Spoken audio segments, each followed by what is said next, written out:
आज बाल दिवस के अवसर पर इतिहासकार गोपाल भारद्वाज ने बताया कि हमारे प्रथम प्रधानमंत्री पंडित जवाहरलाल नेहरू का मसूरी से विशेष लगाव रहा है। प्रथम प्रधानमंत्री की 134वीं वर्षगांठ के उपलक्ष्य में पंडित और मसूरी के संबंध के बारे में जानकारी देते हुए आगे बताते हैं कि जवाहरलाल नेहरू का रिश्ता पर्वतों की रानी से लगभग 100 वर्षों से भी ज्यादा का रहा है। उनके पिताजी मोतीलाल नेहरू मसूरी 1906 से आ रहे थे और नेहरू जी का जो पहला रिकॉर्ड उनके पास एक लेटर के रूप में है वो 1914 का है। बताते चले कि गोपाल भारद्वाज एक इतिहासकार हैं जो मसूरी में रहते हैं। निश्चित रूप से जो आज बाल दिवस है और भारत के जो प्रथम प्रधानमंत्री हैं उनका आज 134वां वर्षगांठ है, तो पूरे भारत को हमारी तरफ से उनकी तरफ शुभकामनाएं। और जहाँ तक आपने जैसे पूछा मसूरी से, तो उनका पूरा बहुत लगभग 100 वर्ष से भी ज़्यादा का संबंध रहा है। उनके दादा जो उनके पिताजी थे मोतीलाल नेहरू, वो 1906 से मसूरी आ रहे थे। और जवाहरलाल जी का जो पहला रिकॉर्डेड जो मेरे पास एक लेटर है वो 1914 का है। यहाँ मसूरी में थे, वो आए और यहाँ से अपनी मदर को उन्होंने लेटर लिखा है। वो स्वास्थ्य लाभ के यहाँ अपने उनके जो पिताजी थे वो कुछ दमा के मरीज रहते थे, तो उनको डॉक्टरों ने मसूरी के लिए बोला हुआ था कि पहाड़ों में ले जाओ। और उसका जो उनका लेटर है लिखा हुआ वो एक क्रेक टॉप कोठी है ऊपर, जो महाराजा रंजीत सिंह के डिसेंडेंट है, 6th जनरेशन, उनकी कोठी आज भी है, उसमें रहा करते थे। उसके अलावा राधा भवन में रुके हैं, सवाई में रुके हैं, नावा पैलेस में रुके हैं, कमला कासिल है जो कैमल्स बैक रोड में, वहाँ भी रुके हैं।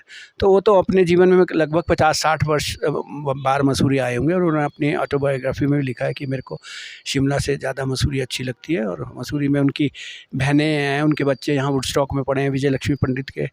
और नेहरू जी के अपना परिवार, इंदिरा गांधी जब 1 वर्ष थी तब से यहाँ आती रही है। इंदिरा गांधी का भी यहाँ मसूरी से बहुत संबंध रहा है। और नेहरू जी का जैसे मैंने बताया, फिर मेरे फादर एस्ट्रोलॉजर थे, ज्योतिषी थे। तो वैसे भी मेरे फादर स्वतंत्रता सेनानी भी थे, और तो लेकिन वो किन्हीं कारणों से उन्होंने वो छोड़ दिया था, लेकिन ज्योतिष कार्य करते थे मसूरी में उन्हें।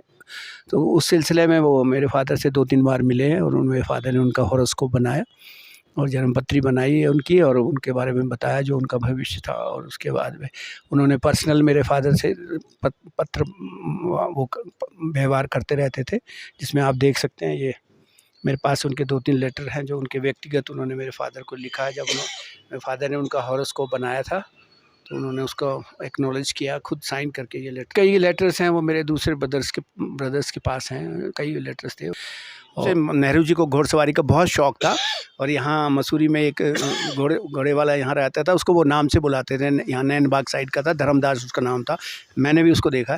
तो उसको विशेष रूप से उसको बुलाते थे, जब भी मसूरी आते थे वो, तो उसको बुला, और वो उसको कहते थे तू मेरे साथ चल दूसरे घोड़े पे, और मेरे को हाथ में वो घोड़े की लगाम दे दे। और पूरे मॉल रोड में वो घोड़े पे घूमते थे। वल्लभ पंत का भी स्वास्थ्य ठीक नहीं रहता था, और आप जानते हैं डॉक्टर राजेंद्र प्रसाद भी अस्थमा के मरीज थे, उनके लिए कार बुलाई गई। तो उन्होंने मजाक करते हुए कार के बोनट पे ऐसे हाथ रख के कहा, देखो ये भारत सरकार कार में जा रही है और मैं घोड़े पे जा रहा हूँ।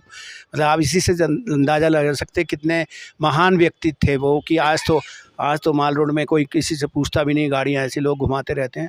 लेकिन देश के प्रधानमंत्री होते हुए उन्होंने बोला तत्कालीन नगर पालिका अध्यक्ष को कि आप यहाँ के राजा, आपका ये बाय लॉज है, मैं इसे नहीं ब्रेक करूँगा। हुआ करती थी माल रोड की। अब तो खैर हम क्या इसमें कह सकते हैं, लेकिन ये जो जनरेशन आ रही है और जो आज जो हैं, जो जिनके कंधों पे इस बात की जिम्मेवारी है, वो देखें इस चीज़ को।